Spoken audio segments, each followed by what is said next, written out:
Цеј ќе се заборави на 20 ноември, кога ќе почне светското првенство, и тоа е месец на фудбалот, кога се е во втор план, а фудбалската топка е во мислите на сите.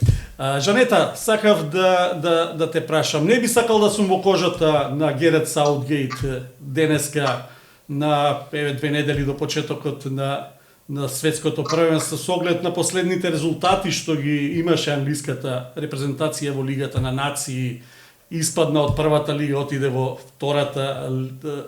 втора лига, во Лигата на нации, оние порази од Унгарија се веројатно болни.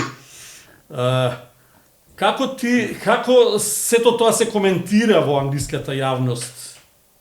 Па тука велат дека ако, не дај Боже, не поминеме во втората фаза, дека нема никој да му побара оставка на Гарет, туку вратата му е отворена и сам ќе си излезе низ неа. Тоа беше највака оригиналното што го прочитав. Најмногу ќе бидат разочарани, да бидам искрена, оние околу 4000 навивачи кои купија билети и кои дадоа многу пари да одат во Катар и да ги гледаат надпреварите во живо. Еден сигурно ве интересира колку се тоа многу пари.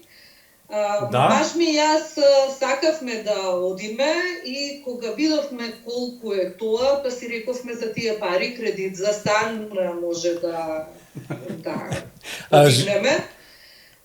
Некаде околу 20.000 фунти е просечната цена за патување